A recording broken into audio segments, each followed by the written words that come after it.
Hello, it's Amy here. In my previous video, I have demonstrated the capabilities of Vim mode inside Obsidian. As a part of this series, I would like to dedicate today's video to the concepts of Vim and how to study Vim as a beginner.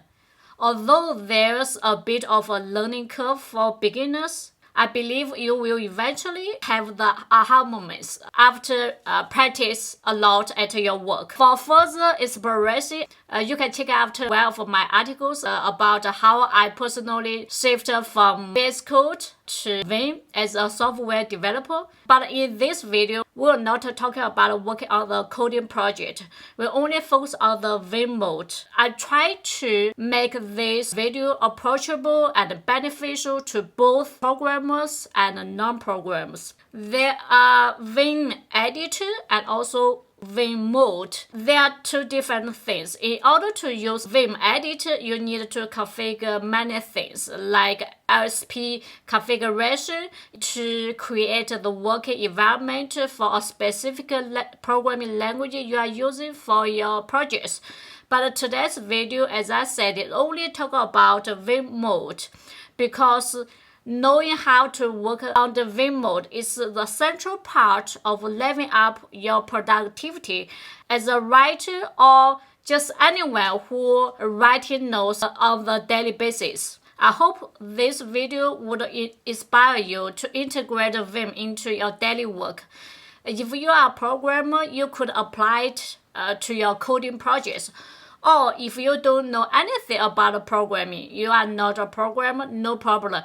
You could also integrate into your node taking system, which is what I'm doing now. I write all my articles on the Obsidian. It really speeds up my workflow. That's also a part of the reason I can publish so many articles in a very short period of time. Before going into the learning process of Vim commands, I want to demonstrate how does Vim work. For this demo, I want to use two applications. One is Terminal. The other one is Obsidian. If you are a programmer, you must be already familiar with Terminal. Even you never use Vim. The reason I'm also want to demo inside Obsidian is because I really want to focus on the Vim mode for anyone, not just for programmer. So if you are a programmer, this video is for you. If you are not a programmer, this video is also for you. Okay, now we open a terminal on the left side, this one, and Obsidian on the right side in the same window. We can demonstrate the Vim mode in these two different applications for programmers. As I said in the beginning, this video is not covering how to use Vim or new Vim during our coding projects. So we don't need to work on some coding projects, but I think it's good to give you another demo. For instance, I just open this kind of coding project. This video we don't cover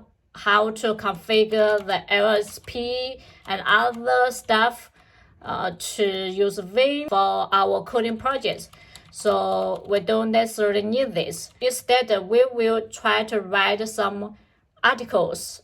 Maybe we will have some code block embedded inside, but not something like this. Okay, let's close this file. We don't need this one. I want to copy all of these tests from Obsidian to Terminal, and then we will have the same test. We could first move our cursor onto the first line of this file. We could type GG and then press Shift V and Shift G, and then just copy Command C because I'm using Mac. And over here, we first open a file like just a demo, something. Press Command V, yes. And now we have all our file over here. So exactly the same, yeah, 2 of them.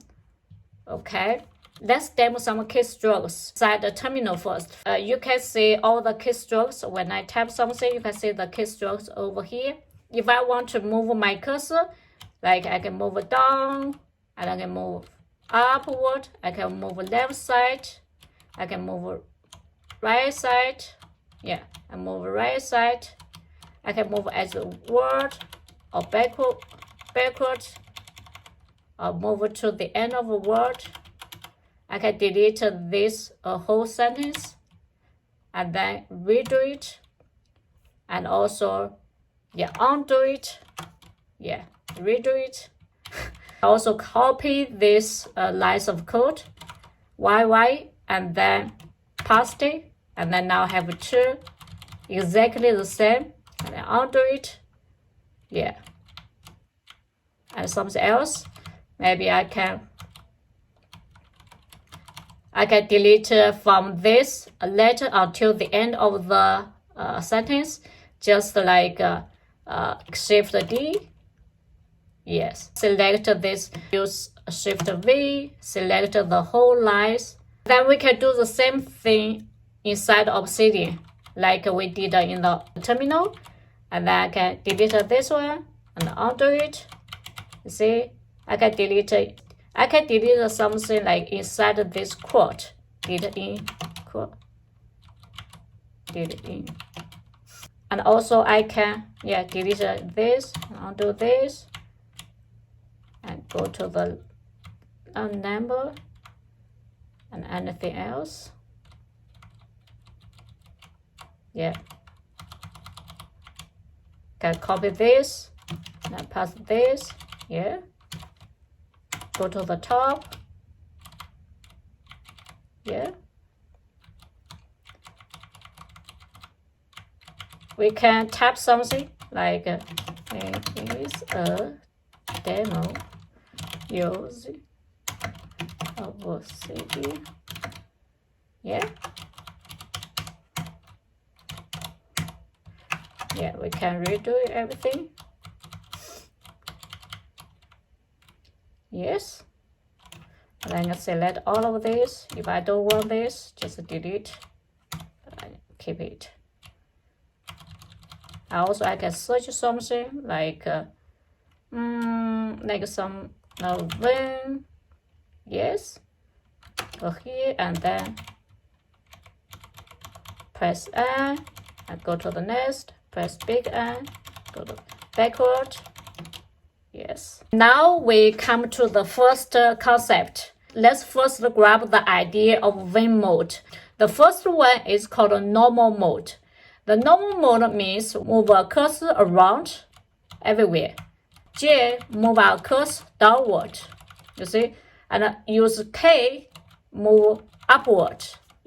Yeah, just here. Use K to move upward. I use J downward. Okay? Yeah. And use the H to move to this side, left side. Left side. The L to the right side. Okay? So, yes. And also you can combine with the count number. First, we type 3J and then jump to 3 lines. We type 3K, jump upward 3 lines.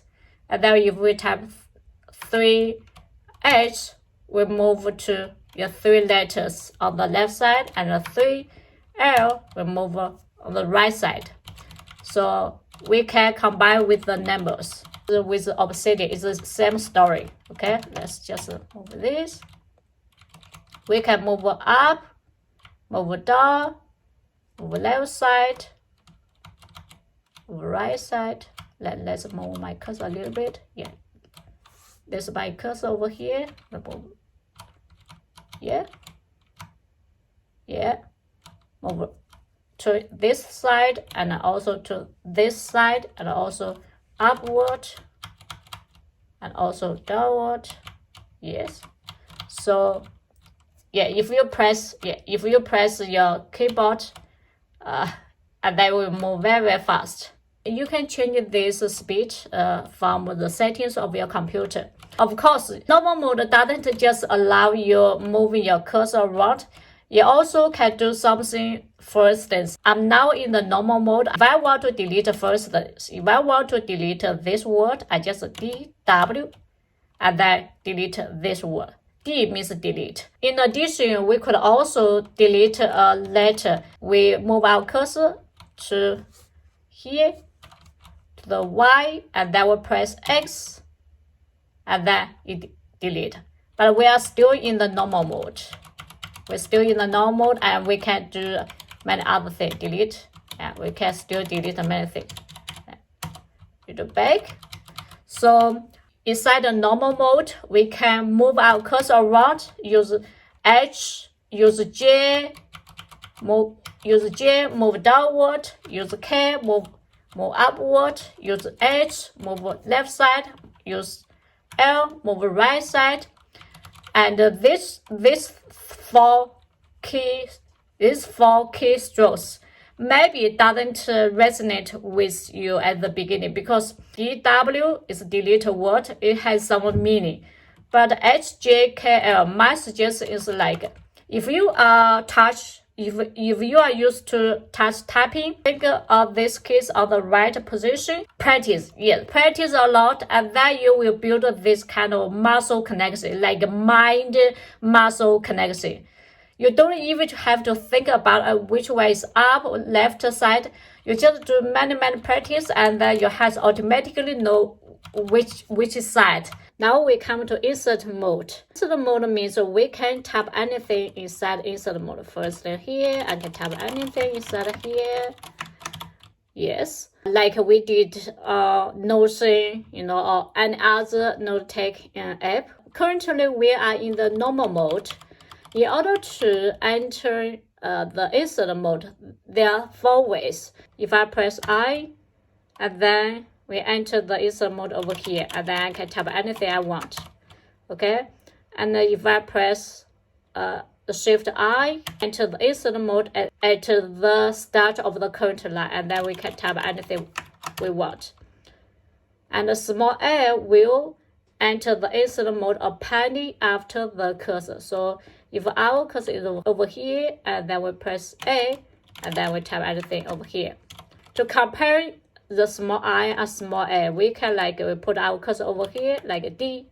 Under the D letter, we press I, and then over here, if we press A, tap over here. So it's the opposite way. Same, we compare the Shift I and the Shift A. If we just put our cursor somewhere in between, and then we press the Shift I, and then it's over here, okay? And then if we press Shift A, and then somewhere over here, yes? So I means insert, A means appending, So it's easy to understand, and then you just keep practice, and then to build the connection between your mind and your muscle until the moment you don't even remember the meaning of the keystroke. You just automatically know which way you need to use.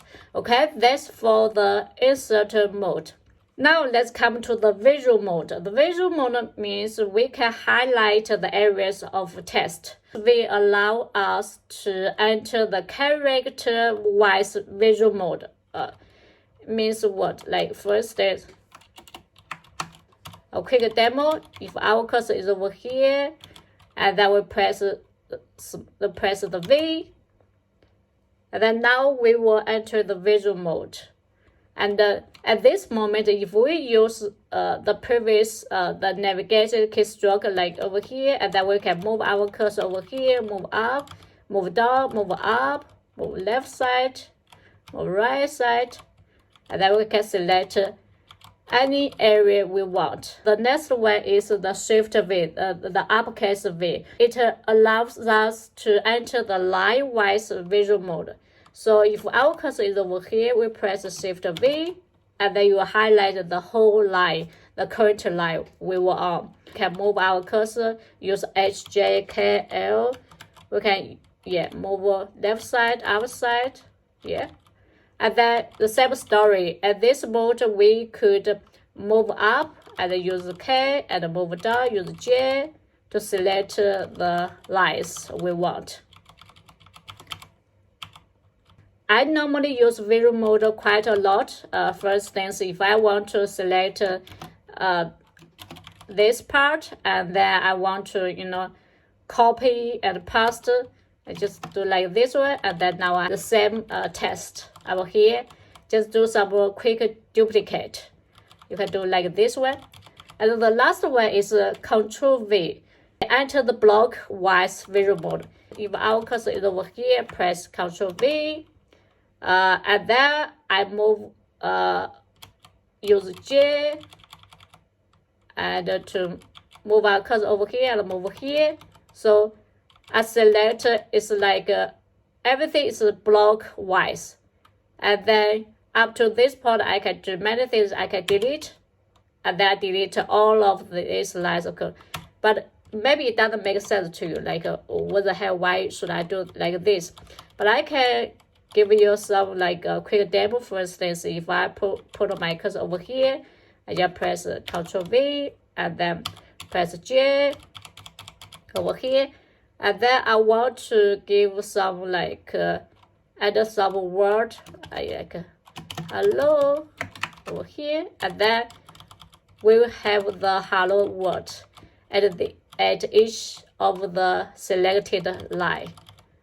Sometimes you will find very useful in your case. Okay, the last mode is called command line mode.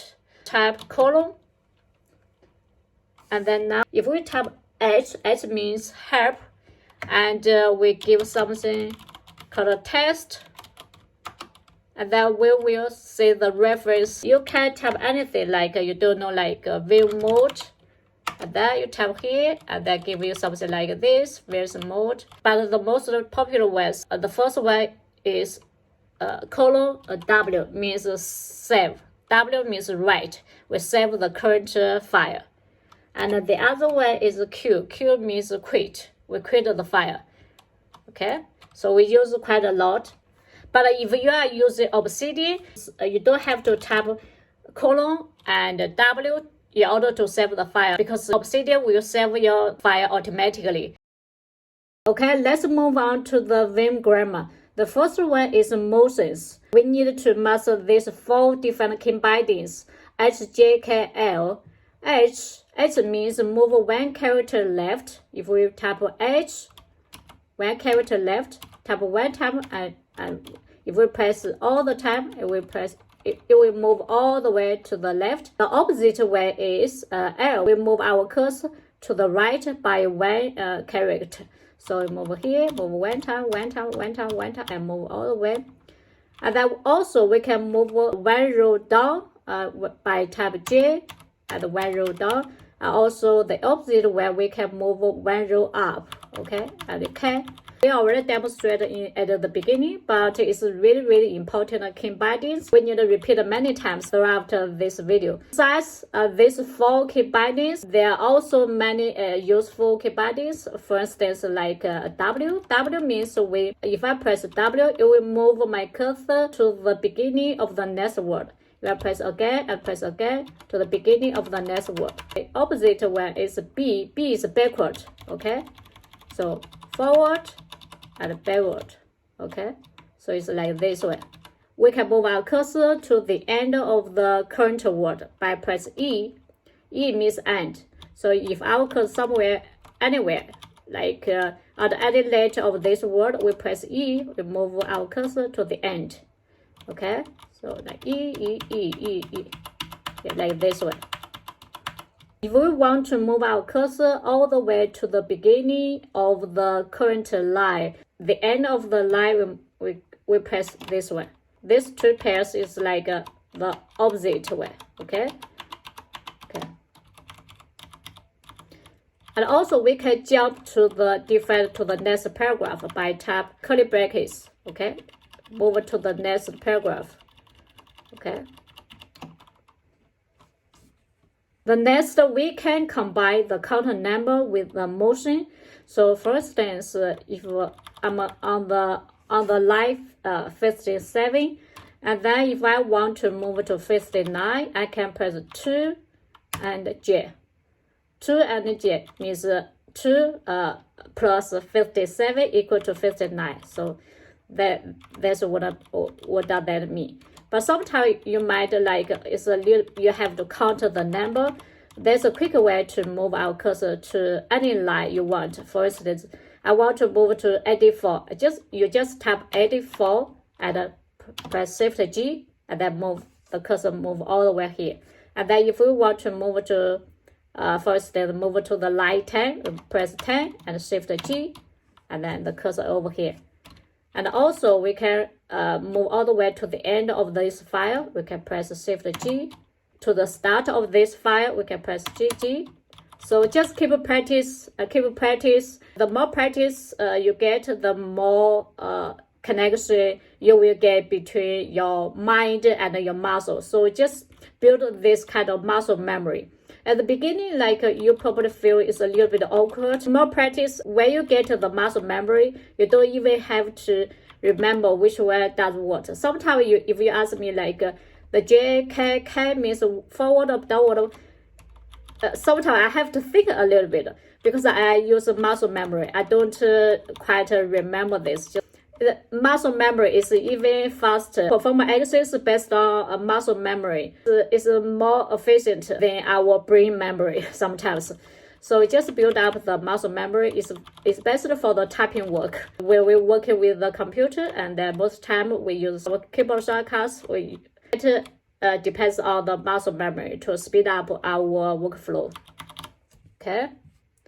And if you want to learn more about the motion, you can use the command mode. Like you can check out here and then press colon and H means help and motion. And then now we open our the reference menu for this motion. You can navigate this menu reference with the HJKL, this key we just learned. Is that cool? And then you don't have to open this reference letter from the browser. You can find this the same reference. For instance, over here you can open this website to see this reference menu. But if sometimes like during your work you just forget something, you want to learn something, and then you can quickly check out this reference letter from your current working flow without jumping into a web browser and to have more distraction. And if you want to quick this reference letter, it's very easy. You just tap colon and Q and quick, and then now we go back. Next, let's learn operators. Sometimes people call commands. There are three very important operators. One is Y. Y means yank, like a copy something. After copy, sometimes we use P. P is past. If I move my cursor over here, press Y, and then move somewhere else, and then press P. And now I just copy past this M letter. Okay. If I want to copy this whole line, just press twice, Y, and press P, and now we have this the same text, and then we can press many times we want. Okay, so the other one is D. If we move our cursor under this letter, like a W letter, we press D, we delete this W letter. Okay, and if we want to delete this whole line, we press GD. Yes, and the same we can use P to pass the something we just deleted. Like we delete this one, and then we delete this one, and then we pass this one. Yeah, we can pass this one. Yeah, it's the same. So delete or copy, and then we use P to paste. Okay. Next, let's move on to our first combo, operator with motion. For good demonstration, let's just copy this lines of text to here. Maybe I can create a new one. For instance, I just create a demo. JS. Yeah, I already have that. Index, JS, anything. Just give any name, and then copy this. Okay. Now we can follow these instructions. Yeah, you can follow too. Yeah, you will find the article link in the description. So don't worry. First, learn the first combo. The first combo is Y and $, means we yank everything from current location to the end of the line. Y we just learned is yank, copy everything. And with the $, we also learned before. We move our cursor from current location to the end of the line. So combine these two means we copy everything from current location to the end of the line. So it makes sense, right? So let's try out. If my cursor is somewhere just here, and then press Y and $, to see this in effect, we can press P. Yes, we just copy the text, right? And if we put our cursor over here and press Y and this, and we, yes, and then we have many, yeah. If we copy from the current location to the end of the word, instead of the end of a line, we can Y and W, and then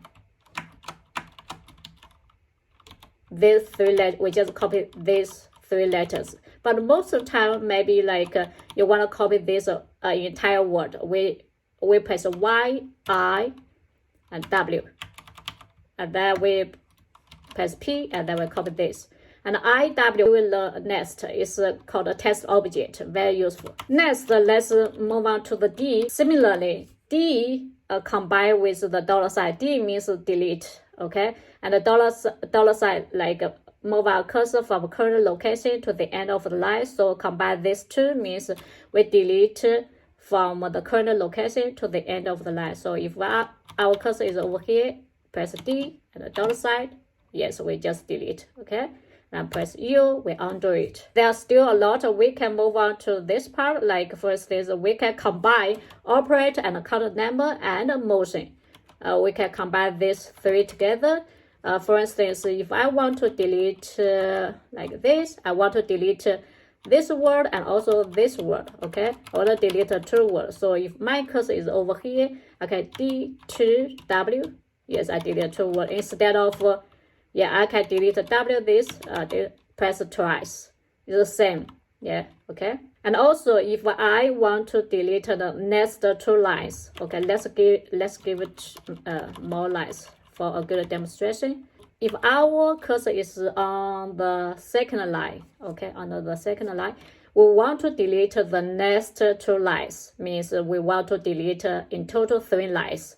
We want to delete from here until here. We want to delete this from 2 to 4. So we can type D to J. And then if we press again, we press, and then we press again D to J. We press D to J.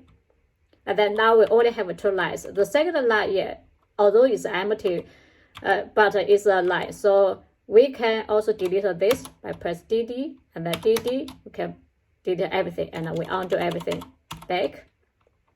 Okay, next, let's move on to the operator with the text object. There are 2 types of text object. The first one is inner text object with the I before object and also the out text object. We have A before the object. So let's give you a quick demo. What does this mean? For instance, we just use this example. We copy this to here, okay, and then we just move our cursor anywhere to any letter of this hello. If we want to delete the word hello, there are several ways. The first way is like we move our cursor to the beginning, to the first letter of this word, and then we press D, W, yes, we delete. Sometimes when we are working, our cursor is not at the first letter of the word, but we just want to delete the word. Instead of go back a little bit, we just type D-I-W and then delete the word. We want to delete this one, D-I-W, okay? If we want to delete everything inside of this double quote, like delete this hello and Vim and also the space in between, we can press DI in like delete everything inside the double quote. If we want to delete everything inside this double quote and also include this double quote, like we delete everything from here, from the left of the quote to the right side, we can type DA quote. Okay, so DAA means around, like include everything. So we can practice a little bit more. Now if we want to delete everything inside this brackets, so we can DI this. Okay, and then if we want to delete everything inside this brackets and also include this brackets like we did for the double quote, we can do like we can use A, right? DA and this, and then we delete everything. Okay, everything goes to the this big. We can delete everything inside of this open curly brackets. We can DI and this. If we also want to delete this curly brackets as well, we can DA and this. Okay, now everything is gone. Let's undo it. Yeah. This text object is very useful and also very easy to understand. Like I means inner and out means the object inside. It's very useful, and also we can do a little bit more practice. For instance, if we want to delete everything inside this, curly brackets, like this word, we can do DIW, delete this word because it's only one word. Or we can DI this and delete everything inside this quote. It's the same. But if we have more words, something like this, if we want to delete everything inside this open curly brackets, we can DI and this. Okay, really, really cool, right? And if we want to delete everything inside this brackets, we can like DI this.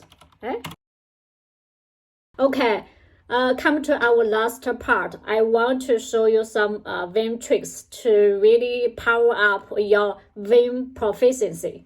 The first one is undo redo. We already use it a lot in my previous demonstration because it's really, really useful. Sometimes I type wrong word, I want to redo and also undo it. Personally use it a lot. If you don't use Vim, sometimes we use Command Z to undo our previous action. It's the same story. Can delete this one, we can delete this line code, this line code, and then we want to undo it, and all the way, and then we want to redo it, Control R, and then Control R, yeah, like this. So besides the lowercase u, we also have uppercase u, which is like, for instance, now we were in this line, our cursor is on this line, and then if I delete this word, and then make some changes, and do other crazy things, like delete all over here, and then now I want to undo everything from this current line. Yeah, of course I can press U many times. But if I just want to use one key binding, I can just tap Shift U, and then we'll undo all the recent changes happening on this current line. But yeah, it might be useful, but I think it's we at least know U and also Control I. This tool is really, really useful. It's undo and redo. The next one, let's come to the Vim jump list. Vim jump list is a kind of a history of the jumps, our cursor movements we just made across the files, which are stored in the jump list. We can see the jump list under the command mode, like we type colon and jumps, we just type jumps and see all the cursor movements we just made.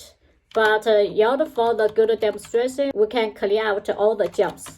Do like this one. And now if we tap this, okay, and then we don't have any history. So what kind of movements? Like for instance, if my cursor is over here, if I want to move to, for instance, if my cursor is over here on the line 6, and then I want to move to the line 16, press 16 and Shift G. Okay, and then we can go to the end of this file, press Shift G. Now we have like two kinds of movements. At this time, if we go to the jumps, we will see it. How to make use of this jump list. We have two types of key bindings. One is Control O, the other one is Control I. Control O means we can navigate to the previous location in our jump list, and Control I is the opposite way. So let me demo another example. First, we clear all the jumps, and then we move our cursor to the beginning of the file. Now I jump to, for instance, for the easy understand, we jump to the line 10G, okay, and then we jump to 20 line and jump to 30 line, okay. Now we have this 10, 20, 30, okay. If I press Ctrl O, jump to 20, press O again, jump to 10, and press O again, jump to the beginning, right? If I press Ctrl Shift I and then jump backward, okay, the other way around, okay. Not just useful for the current file we were working on. If we have opened several files, and then all the movements from different files will be added to the whole jump list. So for instance, if I open any file like this one, and open another file like this one, and then now we have how many files? We have those files opening. So if I press Ctrl O, I will go back to my previous file, right? And Ctrl O again, then if I press the other one, Ctrl Shift I, and then yes, so the other way around, okay.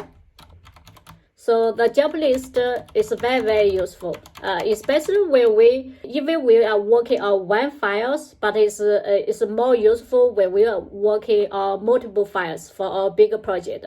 We have several files open, but we only have one file open in the current window, but we want to navigate to different files, and then Ctrl O, Ctrl I will become very useful. The next one is about Vim change list, a little bit different from a Vim jump list. Vim change list is like a history of changes we have made. Okay, for instance, our cursor is over here. I want to change this word to something else, like this. Change the word. And then if I move my cursor over here, if I want to go back to my previous changes, I just press G semicolon, and bring me to back. Okay. And also the other way is GI. GI is like we can sometimes, like when we were working, we were in the insert mode and type something else, and then I'm done with this part, and then go somewhere else. Then suddenly I remember I want to make some more changes, or I want to correct something in my previous changes. I want to go back to the position of my last insert mode. I could just press GI and then go to this. You see? Okay, we just go this. And then we can try again. For instance, I just do some insert mode. That's my insert mode. Hello there. And then we go all the way anywhere, and then you will press GI, and then our cursor is here. Okay, in today's video, we first demonstrate how does Vim work in both Terminal and also Obsidian. So even you are not a programmer, you can still use Vim inside Obsidian. Then we move on to the Vim mode, which is quite important. We need to know the 4 different Vim modes. Most of the time, we spend most of our time in the normal mode. Inside the normal mode, we can move our cursor around the file and also do some other operations. Insert mode can allow us to type anything, like we usually do on any other Node-Tech applications. Visual mode allow us to select different areas of the text. The last mode is command mode. The two most used command is :Q allow us to click this current file and also :W. W means write. We can save the file. If you are working inside Obsidian, you don't have to use :W in order to save your file because Obsidian is an offline mode editor, so you don't have to take another step to try to save the file. And then we talk about the Vim Motions. We can move our cursor with HJKL. This is very important for key bindings, and we can combine the motions with count number as well as combine operator with count number, and motions allow us to do more powerful things. For programmers, normally we use operator with test object quite often to navigate different functions. In order to power up your Vim proficiency, I also introduce some tricks. The first one is undo redo, which is quite common for any note-taking activities. We can also use Ctrl-I, Ctrl-O to navigate our cursor movements based on the Vim jump list. With the Vim jump list, we can quickly navigate different parts inside the current file and also across different files. So it's really useful, especially when we were working on a relatively big project. We needed to open different files, and sometimes we needed to compare the differences between files. We want to switch back and forth and jump back and forth. So master these two key bindings is extremely useful. Ctrl-I and Ctrl-O. You can use Vim for your coding projects if you are programmers, and you can also use Vim inside Obsidian to write your notes. Thank you for watching today's video. See you next time.